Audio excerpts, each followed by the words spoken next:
those diabetic salons. Right. We have absolutely no concept of diet. We cannot live without rice and roti on a probably twice a day basis. And we tend not to get checkups, especially women. Our women are so devoted to their families and to their spouses. They're so busy taking care of other people, they don't seem to actually kind of direct attention to themselves. And speaking of diet, for me, you mentioned rice. So for me, I love brown rice. Sure. And it's a staple part of my diet. Right. So would that be a better substitute? First of all, white rice, white bread, white potatoes are all, from a doctor's point of view, these are sugars. These are, as we say, carbs or carbohydrate. And as you know, the South Asian or the Eastern diet, basically you can't do without these things at least once or twice a day. And that's what's causing all the diabetes and weight gain and cholesterol. Now, brown rice is better than white rice, that's true. But having said that, you know, patients try to negotiate their way out of dieting. But I really would say people need to reach their ideal weight, they need to get their cholesterol checked, and they probably need to be on a host of different medications. Men for sure by age 40, if not even a little bit earlier, and perhaps South Asian women by, I would say, maybe age 50, maybe even age 45. And they really need to do it because this is, as you said, it's a global epidemic. We see it so frequently in our medical practices. And the sad part is we could have probably prevented most of it. Well, are you seeing a change in the newer generation, like say, you know, women of our age and then men of our age? Because I know the older generation and even the weather here, they don't get to walk outside as much. They don't get to enjoy the weather. So I think that affects the older generation. But what are you seeing in the newer? You're absolutely right. I have patients who will say, I will exercise in June. And I go, you know, for 6 months is gone. Or as you know, I have patients who will come and say, oh yes, doctor, I am doing exercise every day. What do? I do deep breathing. Which is meditation, it works. Well, meditation, or you know, I'm doing Bikram yoga. And I go, well, that's lovely. Study whatever you're doing, it works. All the time. But this is not, I mean, when a doctor says exercise, we're talking about calorie burn. We're not talking about stretching and doing the Shiva pose or something, right? This is not what we're talking says about. It's good for you. Well, so, okay, tell me this thing. Sure. In your patients, what do you see that works? Well, that's a good question. It depends on the patient. So for example, many South Asian families, I would say probably most, if not all, have at least 1, 2, maybe even more members of the family who have nasty family history, meaning they've had early heart disease, early diabetes, complications, or they've lost blindness, heart attack, to you name it. So those patients tend to listen a little bit better. And so, of course, we offer them medications. For example, the key kind of medications called the statins, for example, things like Lipitor and Crestor. One of the really cool developments in medical circles is one of the most powerful cholesterol medications in the world, actually discovered in Canada, in Montreal. In fact, I'm speaking at a conference soon on that, and it's a really cool option. So, but then all these medications do come with their side effects. They do, and so the medications have to be chosen properly, and this is part of the reason why it's really beneficial from a doctor's point of view to have options, choices. The thing I have to say, with due respect to the South Asian population, and I think you're quite right, Huma, there's a generational thing.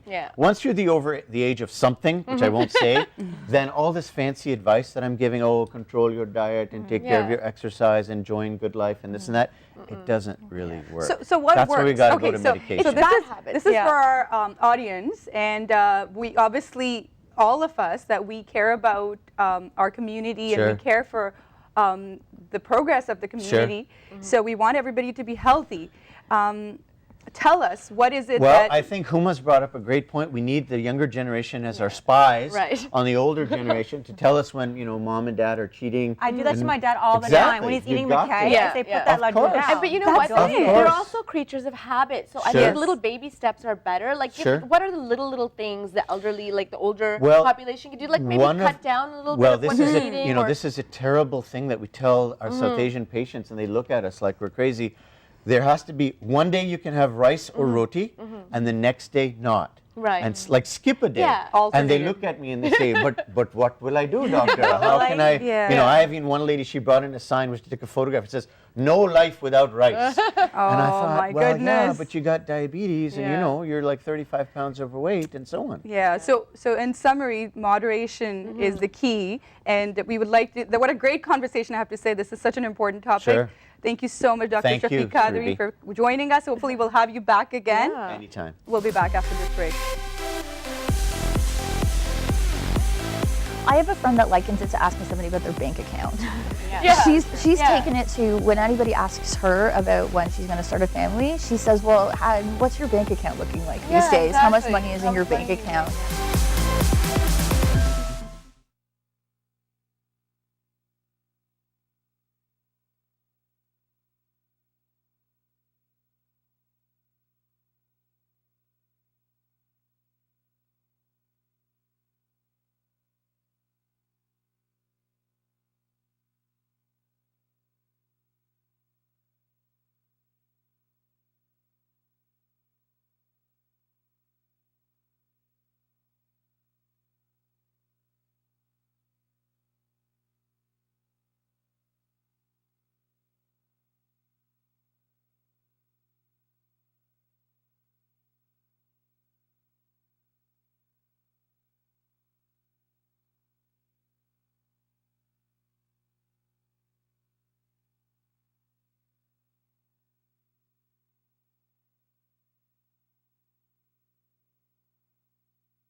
What you think you are, that's a famous Buddhist proverb.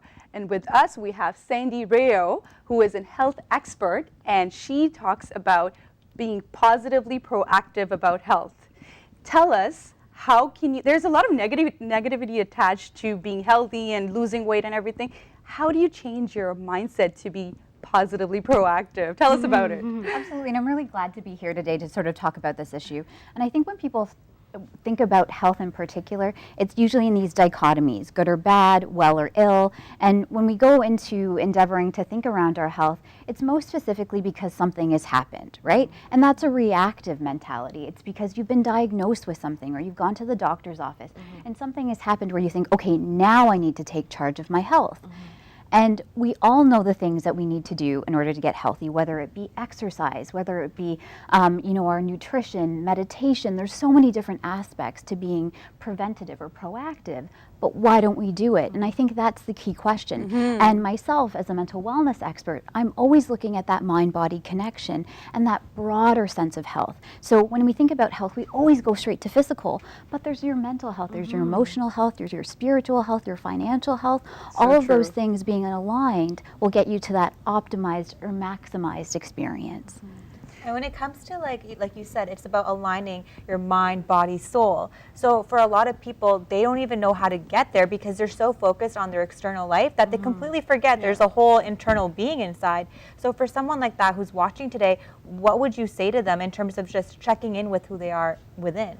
Oh, absolutely, and that's a fantastic question. And you know what, I would throw out to a question to you guys first to see what you'd say, and then I'll give you my answer. Okay. And so when people say, I don't have time. Yes, that was my excuse. I was going to say, what do you do? Right? And so what do you hear when someone says, I don't have time? They don't really care. She just said it herself. Excuse. Okay, it's an excuse. I have a baby, and I seriously don't have time.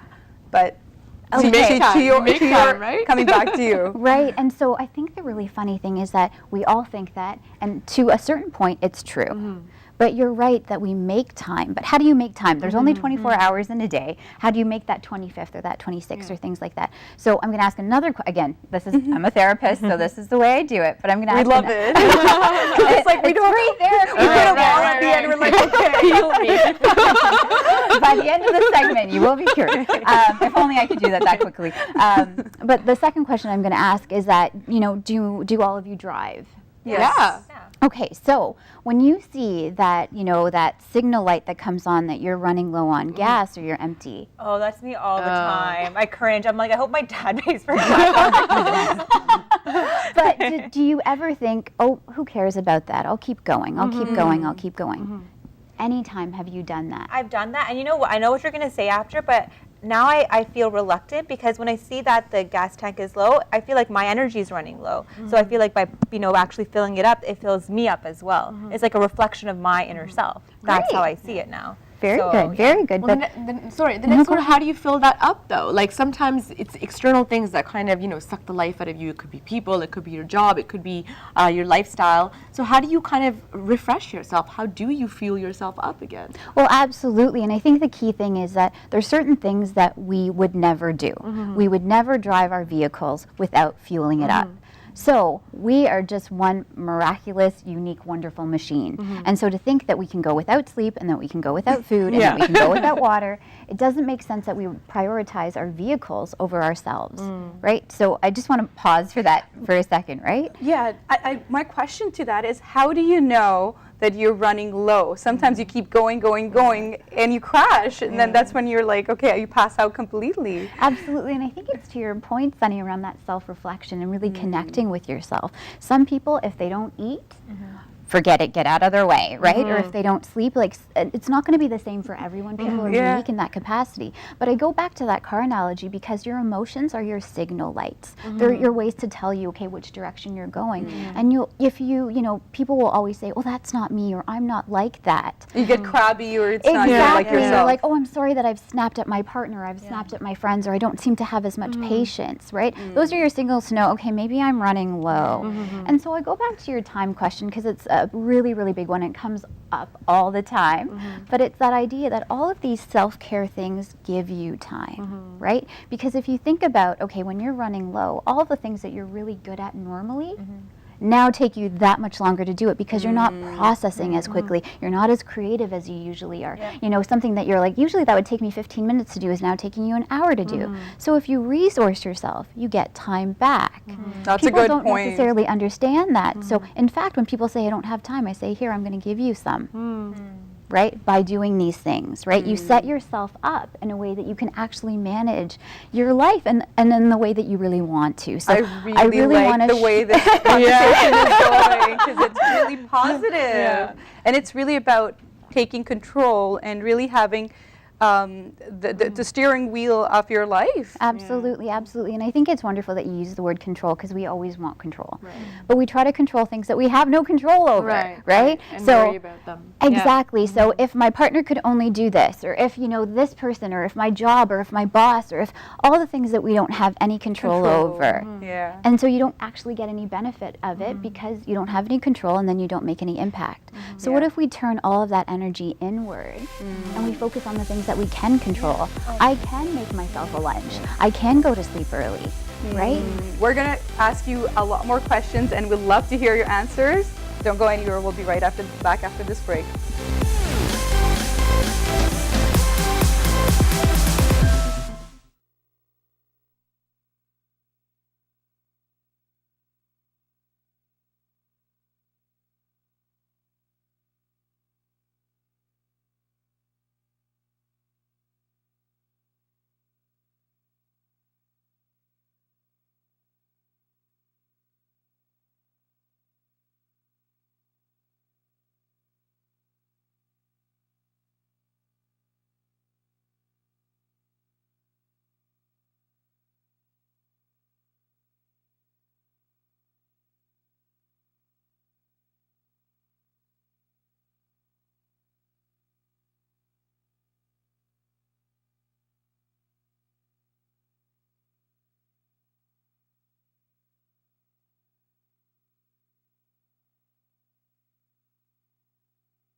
Welcome back. We're talking to Sandy Rayo.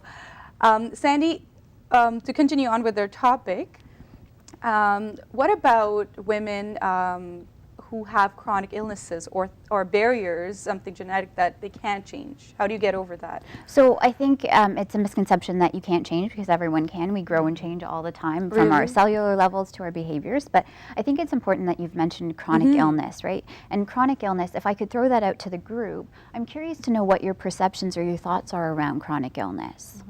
I think it's something created by the mind. If you're constantly just looking at your circumstances and bouncing your thoughts off of that, it's going to become chronic. It's going to be something you experience every day, and you're going to think it's a part of you that you can't change, which I feel like is a flawed premise, because like you said, you can change anything from your cellular level. Yeah, like for example, diabetes, right? Like my family has diabetes, and because my mom has it, I'm more prone to it. Not that I'm thinking about it every day, but I know that I have to do something about it to make sure that I don't get it. So just in the sense that it's in the family. Well, absolutely. So the difference between acute illness is something that happens that has a quick onset. It starts and then it stops, and then you can be cured of it. Once you have a chronic illness, something like diabetes or heart disease or something like that, once you get it, you're with it for the rest of your life. And so therein lies a really important point, is that it's not something that you can get rid of. So if you're at risk for it, isn't it better to maybe just not have it start? Yes. So be proactive. To be proactive. There's a theme today. Right, you guys have clued in really quickly. And so it's important to understand, okay, what are the risk factors for chronic illness or chronic disease, and be able to manage and actually optimize your health in advance of potentially getting it. And certain cultures and certain ethnicities are more predisposed or more likely to get certain chronic disease. Exactly. Like so Dr. Shafiq said, we're doomed. Right. So we have to do something. All the advice that we can get. So that's very, very extreme. Now we need something positive to kind of really get us Speaking of uplifted. positivity, like right now in our culture, it's that positivity craze, which is great, but I feel like some people take it to the other extreme, where they just pretend to be happy all the time, and you can see the grief inside, and they just won't allow themselves